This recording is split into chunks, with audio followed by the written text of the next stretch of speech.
This morning when I woke up, it's so many things that's on my mind. I feel like going on song. I thank God I'm here. Millions didn't make it. Um, I need thee, oh Lord. And yesterday was a song in my spirit all day. What was that song? I forgot the name of the song, but my point is that there's a song in my heart.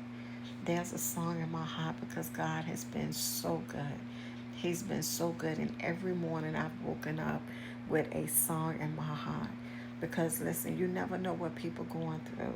You don't know what people going through. I have been going through a silent battle, right? Not just one, two, three, four. You just name them, right?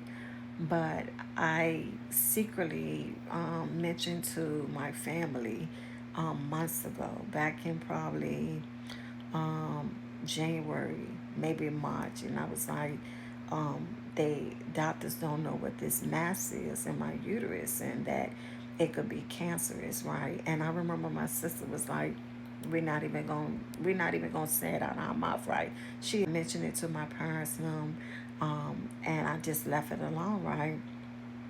Of course, my husband knew, right?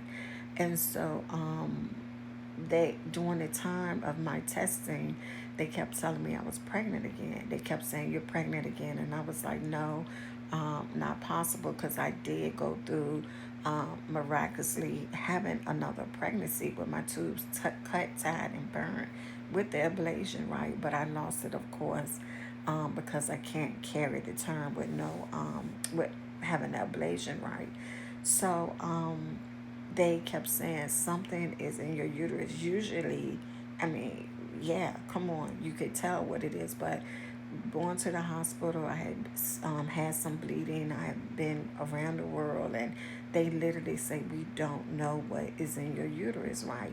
Then by me being on the road, I kept missing appointments. Things wasn't working out right, and finally, I made it to an appointment on Tuesday, and the it was the most painful thing. I felt like I was going in labor again because she had to literally open up my cervix, and it was so painful. Like this was painful, but this doctor is excellent. I recommend her to anybody, and they told me it would be like 5 days, a week, or whatever before results get back. But they actually called me. She called me yesterday, so it hadn't only been but 3 days, and she told me that the mass was not cancerous. Guys, I was at work, so I had to get myself together to not bawl out crying. And the first call I made to was my mom, and my mom and my dad, right? And then I went on down the list and everything, calling everybody. But um, when I tell you, you never know what people are going through. You don't. You don't.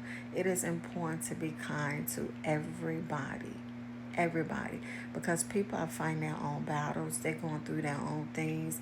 And sometimes we get so caught up in our own stuff that we forget that other people have problems too, right? That we need to pray for other people, right? And so why I've been preaching for my dad, why I've been trying to get through going through this upcoming, the relationship stuff, why I've been trying to reestablish myself, get on my feet, find a car, get a place, all sorts of things, right? Because my Lexus truck, my Mercedes truck broke down, right?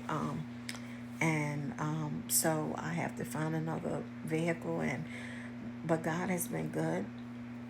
He's been faithful, and I still have some other tests to go through, right? Because it's still important to find out exactly what it is, right? So we have to go back in and do all that. But when I tell you, I was praying for my dad when he was in the hospital, like, oh, please don't let, his cancer have come back and all that stuff. And all of that was going on with me. But I'm going to tell you what I did. I laid it at the feet of Jesus. Guys, when I say I laid it down, I laid it down. I laid it down. And I'm learning, even with preaching and motivating people and everything, I'm learning to pray better, because you're not supposed to stay where you're at. God expects you to grow and to become more like Him.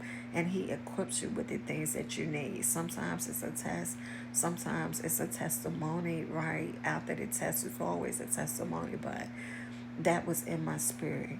Be kind to people, treat people good, because you never know what people are going through. The number of people that knew what I was going through was basically a handful. But when I tell you, I had to put my stuff on the back burner so that I could pray for other people. Put God first, and God will take care of your stuff, right? But in the midst, just be kind to everybody. Don't judge people. Don't be hard on people. Give everybody a break, right? Because God gave us a break. He's faithful. That's it. Be blessed.